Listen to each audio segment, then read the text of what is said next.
What's up, Ravens fans? It's time to hear from you guys in our Ravens mailbag segment. I'm feeling nice and relaxed, rejuvenated after the bye. Are you?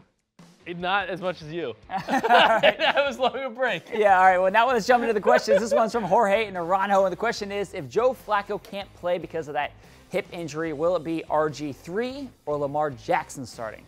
I have to lean towards Lamar Jackson, and the reason I say this is I think obviously he's been a part of this offense, and he's proven that he provides a little bit of a spark. You know, he has a little bit of a wrinkle. He helps the running game, both as a runner himself and because he sets up other guys for runs, which I think the Ravens need help in this running game.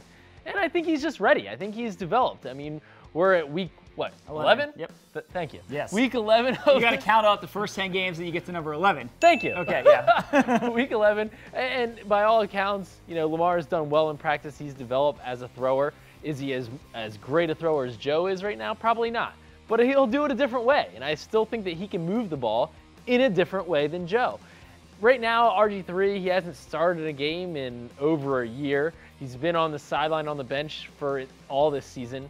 I think it would have been a different scenario if Joe had gotten injured in week 2 when Lamar hadn't had that time to develop. But by now, he's ready, I think. And John Harbaugh said it.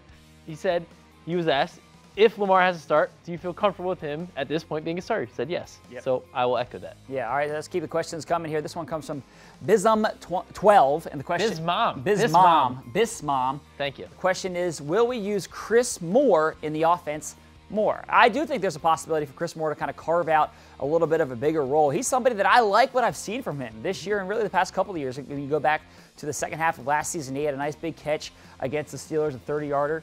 So when I look at it, teams are taking away John Brown by putting kind of safety help over the top there. So you need some other guys to step up. That could be the tight ends. That could be Michael Crabtree.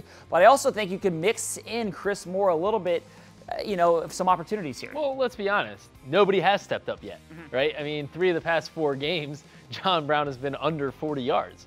So when the Ravens go into the bye, they're looking for answers to that. I think Chris Moore could be that answer. He's proven himself. You always say, if you make plays in practice, if you make plays when you're given opportunities, you're going to get more chances to make plays. He's done that. He was maybe behind John Brown, he was probably the Ravens' best receiver this summer. In training camp. Yeah. And now he gets on the field and he's made another play against the Steelers. So, yeah, I mean, Crabtree hasn't lit the world on fire. I wouldn't say that Willie Snead has either. They've been fine, but they haven't made big plays. Hasn't been a big spark. So I think Chris Moore's earned. I think what he does give you, he also gives you a little bit more big play potential because he's got that speed. I would agree. Last question comes from Angel Wright, and the question is, who will start at running back, Alex Collins or Ty Montgomery?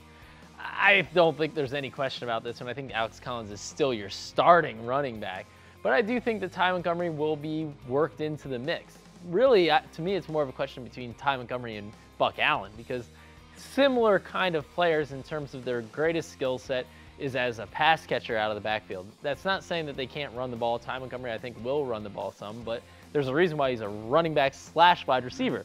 That's really his versatility is probably his strongest asset, and his pass blocking and all those things. So I think that Montgomery will take a little bit off of Alex's plate and Buck's plate and kind of work as a 3-headed monster in there. And I also think that Ty Montgomery could be a difference maker in the red zone. It's been an area where the Ravens offense has struggled a little bit. He provides a little bit of a matchup problem. All right, so that's all the questions that we have this week, but we love to hear from you guys every single week. So send in those questions on social media using the hashtag RavensMailbag. Thanks for watching, everyone. Have a great day.